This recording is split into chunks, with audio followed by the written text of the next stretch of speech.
এই সমাজে প্রত্যেকটা মানুষ যতই ক্ষমতাশালী, যতই অর্থশালী এবং যতই বলবান হোক না কেন, প্রত্যেকটা মানুষেরই একটা সীমা থাকে। সেই নির্দিষ্ট সীমা পর্যন্ত এসে যেতে পারে, তারপর থেকে তার জীবনের অবনতি শুরু হয়। একটা মানুষ যতই উপরে উঠতে থাকুক না কেন, একটা সময় পরে তাকে নিচে অবশ্যই নামতে হবে। আমরা প্রত্যেকটা মানুষ আমাদের জীবনে এখান থেকে আমরা সফলতার জন্য কাজ করি, কিছুদিন যাওয়ার পর আবার সেখানেই ফিরে আসি। তাই মানব জীবনে যখন কিছু অর্জন করছো, যখন সফলতা পাচ্ছ, যখন নিজেকে সমাজে প্রতিষ্ঠিত করছো, তখন ভুলে যেও না যে তোমার উৎপত্তি কোথা থেকে হয়েছিল।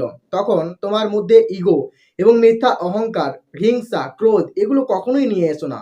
নিজের মনটাকে পবিত্র করো, ভালোবাসা নিয়ে আসো। কখনোই মানুষকে অবহেলা করো না। তুমি ওপরে পৌঁছে গেছো বলে কাউকে অবজ্ঞা করো না। মনে রেখো, কিছুদিন বাদে কিন্তু তোমাকেও সেই পজিশনে ফিরে আসতে হবে। তাহলে কি দরকার ক্ষণিকের এই ইগো, রাগ, অবহেলা নিয়ে? জীবনে যদি চলতেই চাও তাহলে প্রত্যেকটা মানুষকে সাহায্য করো। সহানুভূতি সম্পূর্ণ মনোভাবটা নিজের মনের মধ্যে রাখো। নিজেকে কখনোই বড় ভেবো না। বড় একজন, যিনি আমাদেরকে সৃষ্টি করেছেন, তেনার থেকে আমরা কেউ বড় নয়। আমরা প্রত্যেকেই সমান। এই মনোভাব নিয়ে আমাদেরকে সামনের দিকে এগিয়ে চলতে হবে। আমরা সফলতা অর্জন করতে পেরেছি কারণ আমরা সফলতার জন্য দিন রাত পরিশ্রম করেছি, সফলতাকে নিয়ে সবসময় ভেবেছি। আর যারা সফল হতে পারেনি, তারা নিজের অলসতা আর খারাপ অভ্যাসের কারণে সফল হতে পারেনি। তারা সফলতার জন্য কাজ শুরু করতে পারেনি, এই জন্য তারা ব্যর্থ হয়েছে। কিন্তু তারা কোনো অংশেই খারাপ নয়। প্রত্যেকটা মানুষের ভেতরেই কিছু গড গিফটেড ট্যালেন্ট থাকে, কিন্তু তারা সেই ট্যালেন্ট গুলোকে খুঁজে বার করতে পারেনি। অনেকাংশে হয়তো তারা খুঁজে বার করতে পেরেছে, কিন্তু তারা সেই ট্যালেন্টটাকে কাজে লাগাতে পারেনি,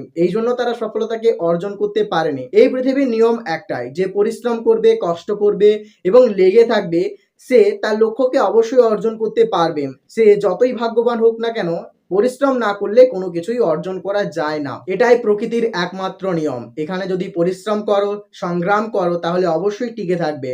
আর পরিশ্রম না করলে পরিবর্তনের এই জোয়ারে কখন তুমি কোথায় তলিয়ে যাবে সেটা কেউ বলতে পারবে না। তাই জীবনে সময় থাকতে পরিশ্রম করো, লেগে থাকো, নিজের লক্ষ্যকে অর্জন করো। কখনোই বিলাসিতায় মত্ত থেকে নিজের জীবনের লক্ষ্যকে ভুলে যেও না, কারণ লক্ষ্য বিস্তৃত হলে মানুষ একটা উদ্দেশ্যহীন জাহাজের মতো হয়ে যায়, যার কোনো নির্দিষ্ট গন্তব্য থাকে না। আমাদের প্রত্যেকের জীবনেরই একটা লক্ষ্য থাকা অবশ্যই দরকার, এবং সেই লক্ষ্যের প্রতি আমাদেরকে এগিয়ে যেতে হবে। তবেই আমাদের জীবন সুন্দর হবে। আর লক্ষ্য যখন প্রাপ্তি হবে, তখন লক্ষ্য পূরণের আনন্দ একটা মানুষকে কতটা যে আপ্লুত করে, তার স্বাদটুকু নিতে চাইলে তোমাকে এখন থেকে পরিশ্রম করতে হবে, লক্ষ্যের প্রতি ডেডিকেশন দিতে হবে এবং লক্ষ্যকে সময় দিতে হবে, লক্ষ্যকে ভালোবাসতে হবে। তবে তুমি তোমার লক্ষ্যকে প্রাপ্তি করতে পারবে এবং তোমার স্বপ্নগুলো পূরণ হবে সেই সাথে।